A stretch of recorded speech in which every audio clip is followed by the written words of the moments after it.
discutir e debater hoje é o papel da graça na vida cristã. Talvez você aí na sua casa pense, mas esse negócio de papel da graça é muito fácil, Zeca. Que debate que tem nisso? Então, existem alguns caminhos que nós podemos trilhar e que trazem certa controvérsia dentro da comunidade cristã.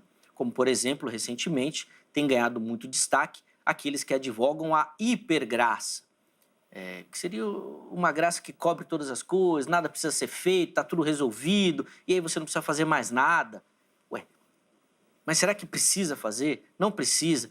Como que a graça age? De que maneira que ela atua na nossa vida? Qual a importância dela? Feito uma vez, nada mais precisa ser feito. A graça é para alguns, para todos. Tem uma série de questões que envolvem a graça e que vão impactar de verdade a nossa vida cristã, a prática da nossa caminhada. E um entendimento desse papel na nossa vida é, obviamente, fundamental para que a gente consiga crescer e se desenvolver. Nós vamos tentar oferecer para você um pouquinho dessa conversa hoje. Bom, vamos começar aqui com as observações iniciais dos nossos convidados, obviamente trazendo o caminho que eles vão trilhar, já colocando alguns conceitos da graça, do que significa. É óbvio que depois nós vamos conseguir aprofundar um pouquinho mais. Então, o pastor Ronaldo vai começar com a palavra, dando a observação dele, a opinião dele sobre o papel da graça. Pastor Robson vai ter a mesma oportunidade e, na sequência, nós vamos colocar a enquete para você que nos assiste também poder participar, tá bom? Então, vamos lá, pastor Ronaldo. Qual o papel da graça na vida cristã? Olha, Zeca, eu até, quando vim falar o tema, pastor Robson, eu me alegrei muito porque eu amo a graça de Deus. Eu amo pregar sobre a graça, falar sobre a graça de Deus. E quando nós trazemos para o sentido da nossa vida cristã, a graça de Deus ela é de uma importância, sim, extremamente fundamental. Porque nós só estamos aqui por causa da graça. Nós só estamos vivos por causa da graça. Falamos por causa da graça. Se não fosse a graça de Deus na nossa vida, tem até uma frase de um grande amigo meu, né, que ele fala assim que se a graça fosse de graça, não teria graça, né? Então, a graça ela tem um papel fundamental dentro da nossa vida, por causa que quando nós começamos a falar sobre graça e falamos que a graça é o favor imerecido de Deus para as nossas vidas, eu costumo dizer que esse favor imerecido nada mais é do que a porta de entrada para tudo aquilo que Deus ele tem para as nossas vidas, né? O Senhor, quando nós olhamos, por exemplo, para o Jardim do Éden, e nós olhamos para a questão da criação do homem, o homem não merecia ser criado, o homem não merecia tudo aquilo que o Senhor fez para a vida dele dentro do jardim, né? O Senhor o criou, o Senhor deu para ele um lugar para morar, o Senhor deu para ele responsabilidades, confiou ao homem até toda a sua criação. E quando nós olhamos para esse papel do homem dentro dessa totalidade da criação, nós vemos que o homem desprezou tudo aquilo que Deus fez. E mesmo o homem desprezando tudo aquilo que Deus fez, mesmo assim, Deus ainda amou o homem de uma tal maneira e manifestou sobre ele a graça de Deus. Então, a graça, além de ser o favor imerecido de Deus para as nossas vidas, ela é uma porta de entrada para uma totalidade do amor de Deus sobre as nossas vidas. Então, o papel da graça na vida cristã ela tem um papel fundamental, onde ela traz para nós todas as bênçãos que o Senhor tem para a nossa vida e todas também as responsabilidades que o Senhor também tem para as nossas vidas. Então aí as considerações iniciais do pastor Ronaldo. Eu estava aqui fazendo algumas anotações para depois a gente voltar aí e pegar algumas falas para a gente poder conversar e aprofundar também, mas eu quero ouvir o pastor Robson para que ele explique aqui para a gente qual é o papel da graça, né? E dê aí o caminho que ele vai seguir durante o programa. Por favor, então, pastor. De forma bem introdutória, sendo sucinto, mas responsável, evidentemente...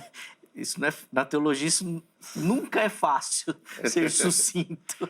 E bem responsável, porque é difícil. É porque, pastor Robson, o pessoal aqui do Vejam Só reclama muito que o programa é curto, que não tem tempo, Mas, gente, teologia é difícil. Isso aqui é uma aula de 6 meses. Rapaz, às vezes assim, graça. Pega assim a palavra graça. O professor chega na sala, escreve graça na lousa e vai ficar lá quantas horas falando? Então, esse aqui é um tempo para 6 meses. Quando você pega o aspecto de soteriologia, para poder explicar acerca da graça, você vai quase o semestre inteiro. Ele não consegue trazer outras implicações Sim, acerca da sim, salvação. sim. Ainda vai passar uns 200 livros para os alunos lerem, para ver se eles entendem Ô, mais Zeca, um pouco. isso que é interessante. Olha só, a Bíblia, nós temos que partir da premissa que a Bíblia é um livro que obrigatoriamente deve ser interpretado. Obrigatoriamente. A Bíblia Sagrada não é um dicionário. Quando você pega o dicionário, está a palavra, o significado desta palavra, e na verdade tem algumas significações, tem as palavras semelhantes, tem as palavras que são paradoxais, os sinônimos, antônimos, e assim sucessivamente. A Bíblia não é isso. A Bíblia é um livro, como diz Roy Zuck, que está separado com 5 abismos em relação a nós. Cronologia, espaço, cultura, enfim, eu acredito que até mais, mas são 5 abismos que nós não conseguimos, idiomas. Então, quando nós pegamos a Bíblia e lemos a Bíblia, nós temos várias dificuldades de compreendê-la. Se Pedro tinha dificuldade de compreender alguns pontos de Paulo, sim, imagine nós. Então, quando se pega a graça, ela não está explicada na Bíblia. Ela não está explicada na Bíblia. Porque o teor, o objeto bíblico não é explicar a graça, mas explicar algo maior, o que está por detrás de tudo isso. Possivelmente eu não vou conseguir explicar o que é graça, porque eu tentei buscar essa definição. Quando nós pegamos, Zeca, pastor Ronaldo, vários autores, aí você desiste, você diz, não, deixa eu sintetizar isso aqui. Verdade. Então, o que ocorre? Graça é imprescindível, foi para a criação, não só do mundo físico, mas também no mundo que nós consideramos o mundo espiritual. A graça foi imprescindível na criação dos anjos e na criação humana. A graça não foi só imprescindível nas criações, mas principalmente na manutenção. O meu professor Isaac, quando me deu aula de teologia sistemática no mestrado, ele dizia uma coisa bem interessante. É por meio da graça de Deus que ele administra o mal do mundo. Então, o que ocorre? A graça não foi só importante para as criações, mas também para as manutenções de tudo isso que ocorre agora neste mundo, seja ele físico ou metafísico, porque tudo está desorganizado, mas é a graça de Deus que mantém tudo isso. Portanto, o que é graça? Eu vou trazer uma definição, porque a Bíblia não traz essa definição, mas eu sintetizei. Abre aspas. Graça é a ação de Deus caracterizada pela liberdade, justiça e amor, fecha aspas. Em outras palavras, apenas Deus e mais ninguém, apenas Deus, age com plena liberdade, justiça e amor. Apenas Deus age plenamente com liberdade, justiça e amor, sem quaisquer influências. Ninguém mais, seja de plano que for, tanto físico como sobrenatural, pode agir dessa forma. Então, a graça é um agir de Deus, um agir livre, um agir amoroso, um agir justo. E é por conta desta graça, que tudo foi criado e tudo é mantido. Então, veja só a dimensão da graça, a importância não só para a vida cristã, mas para a vida daqueles que também não professam a fé em Cristo Jesus. Legal. Depois você explica mais rapidinho, um sim ou não, se é possível. Você faz aquela distinção de graça comum? Eu ia chegar nesse ponto. O que ocorre?